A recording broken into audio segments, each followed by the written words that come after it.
What you are about to hear is a true story. Every fact in it is documented and verified.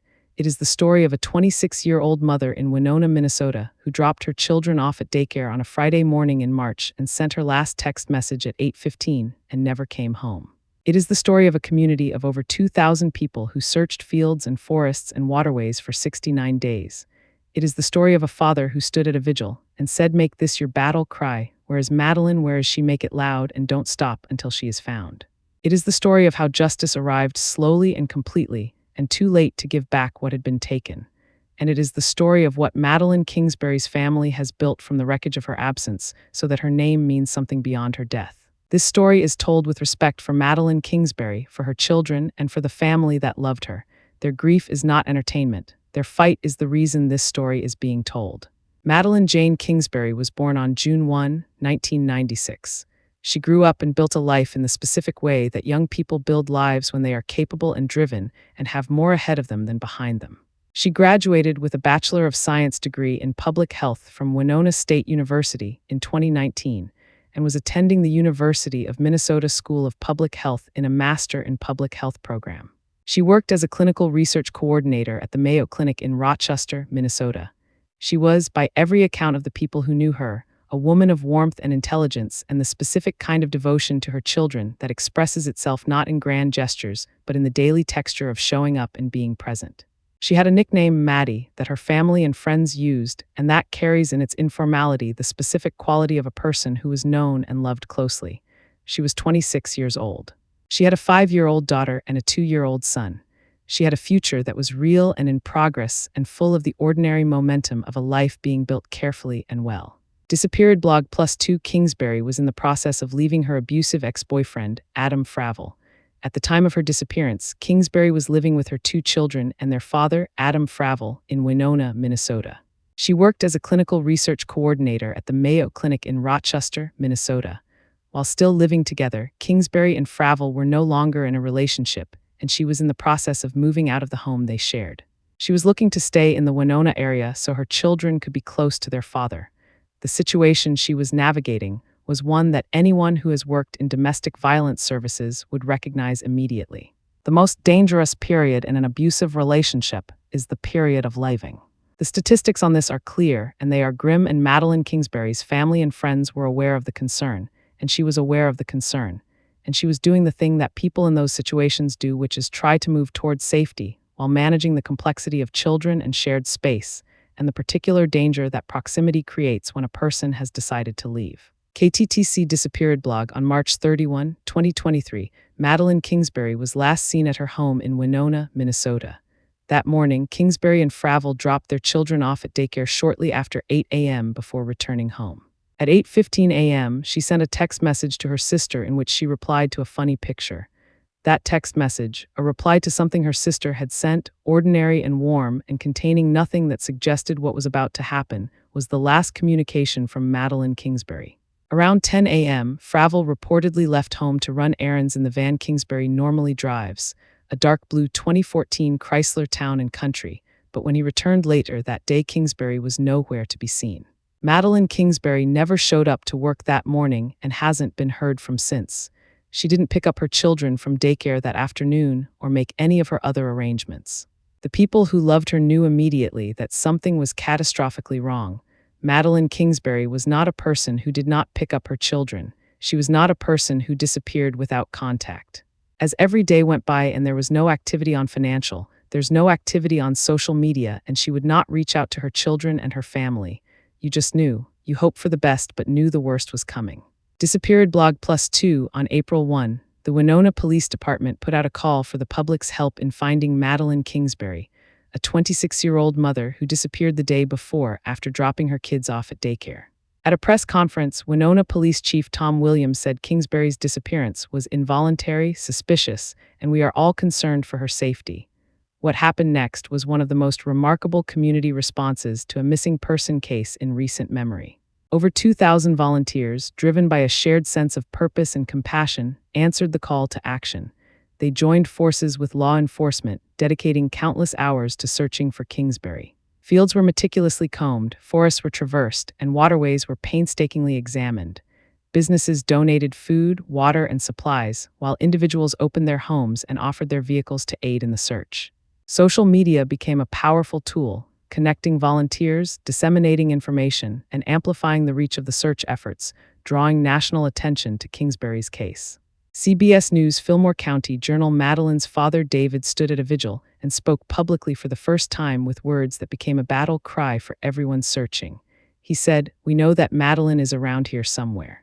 She just didn't vanish. Someone knows something. Someone saw something. Make this your battle cry. Where's Madeline? Where is she? Make it loud and don't stop until she's found." Those words carried through 2 months of searching. They carried through the days when the searches found nothing and the weeks when silence was the only answer. And the community kept going anyway because stopping felt like a betrayal of the woman they were looking for and of the father who had asked them not to stop.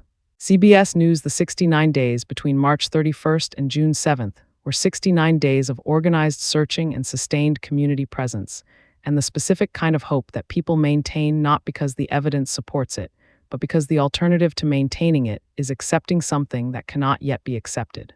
On June 7, 2023, investigator Dan Dornink with the Fillmore County Sheriff's Office set out to a rural maintenance road north of Mabel to prepare for an upcoming search. We got a phone call a couple hours after he said he was heading up there. You could tell in his voice that something huge had been discovered by him. After more than 2 months of searching, Madeline was found wrapped in a fitted bed sheet, covered by brush and logs in a culvert. Her remains were found 2 months later in the town of Mabel, south of Winona near the Iowa border, close to property belonging to Fravel's family. The area had been searched before. The body was not found due to how it was covered and concealed. The concealment was deliberate, the location was deliberate, and the person responsible was the person her family had known from the beginning was responsible. KTTC+3, we had pretty much decided when we found Madeline that we would place Adam under arrest. Fravel was taken into custody on probable cause in connection to her disappearance. The evidence assembled over the subsequent months and through the trial was comprehensive. Officers noted several slight scratches on Fravel that appeared fresh when police first questioned him. A search warrant showed Fravel had done an internet search for dog scratches on the face. The detail of the internet search, a man searching for an explanation for scratches on his face in the days after his former partner disappeared, was one of the pieces of evidence that painted the picture the jury ultimately received. October 9, 2023. A grand jury indicts Fravel on 4 counts of murder, including first-degree murder with premeditation and first-degree murder with a past pattern of domestic abuse. That last charge, past pattern of domestic abuse, was an acknowledgement by the legal process of what Madeline's family had known and what the evidence had established about the relationship and its history. KTTC+3 October 7 through November 7, 2024. The trial unfolds in a Mankato courtroom, with testimony from over 100 witnesses, including Kingsbury's family and friends, police, and expert witnesses. For the fairest shot, Adam's trial was moved to Blue Earth County in the fall of 2024. There, a panel of 17 jurors listened to weeks of testimony and pored over countless pieces of evidence. On the morning of November 7, 2024, it was announced the jury had reached a verdict. While family, friends, and law enforcement piled into the small Blue Earth County courtroom, Fravel broke down in tears. The jury found him guilty on all 4 murder charges and decided he concealed Kingsbury's body. On December 17, 2024, Fravel was sentenced to life in prison without the possibility of parole. He has requested a new trial and asked the Minnesota Supreme Court to overturn his first-degree murder conviction. The court is still weighing the requests. Fillmore County Journal +4 Winona Police Chief Tom Williams had led the largest investigation in his department's history. After the verdict, he reflected on what the case had meant and what it had cost. He said, I often think, what if we had never found her? Would we have gotten a trial? Would I have been able to retire peacefully knowing that she hadn't been recovered when it was my ultimate responsibility to do it, as being the chief law enforcement officer in the agency? The chief's words carry the weight of a man who understood what the finding of Madeline Kingsbury's body meant not just for the case, but for the possibility of accountability. Bodies tell truth that absence cannot. The community that had searched for 69 days had helped produce the evidence that the trial required. The 2,000 volunteers who had walked those fields and forests had been part of the chain that led to justice. Their presence mattered, their refusal to stop mattered. It always matters. KTTC, the Kingsbury family, did not stop when the verdict came in. They built something. Madeline's family and friends have made sure her story continues to help others in unsafe relationships through the Madeline Kingsbury Foundation. Where joy trickles in, the nonprofit is focused on educating and raising awareness about domestic violence and empowers victims to take control of their future. The foundation recently opened applications for an $800 biannual grant to support survivors of abuse on their path to safety and stability. The name of the foundation, Where Joy Trickles In, carries the quality of a woman who is known and loved and whose family chose to honor her with the language of what she brought to the world rather than only with the language of what was taken from it. Joy trickles in, that is the promise the foundation makes to the people it serves, that even from the worst situations, even from the leaving that is the most dangerous moment, there is a path towards something better, and the foundation is going to help build that path. KTTC Madeline Kingsbury's 2 children were 5 and 2 years old when their mother disappeared. They are older now. They are growing up in the care of their maternal grandparents. A Winona County judge denied Fravel's petition for custody, ordering the children to stay with their maternal grandparents. They will grow up knowing their mother's story because her family has made sure her story is documented in public and told with love rather than only with grief. They will grow up knowing that 2,000 people walked fields and forests looking for her, that her father stood at a vigil and said, "Make this your battle cry," that a community refused to look away, that a jury heard the evidence and found the truth, that a foundation in her name is helping people leave dangerous situations with the support they need to reach safety. They will grow up knowing that their mother was Maddie, who replied to a funny picture at 8:15 on a Friday morning and who was loved completely and who is not forgotten and will not be. CBS News' Madeline Jane Kingsbury was 26 years old. She was a mother and a student and a clinical research coordinator and a daughter and a sister and a friend, and she was in the process of leaving a dangerous situation, and she was trying to stay in her community so her children could be close to their father, and she dropped her children at daycare on a Friday morning and sent a text at 8:15, and she never came home. Adam Fravel is in prison for the rest of his life. The foundation in her name is making grants to survivors. Her children are with her parents. Her story is documented in public and witnessed. None of that gives her back.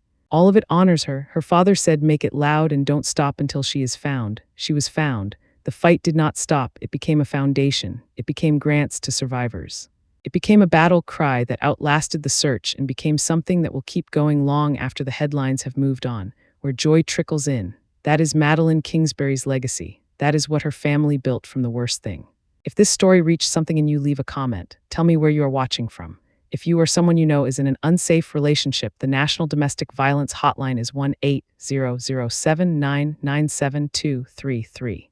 Share this story, subscribe. There is always more to come.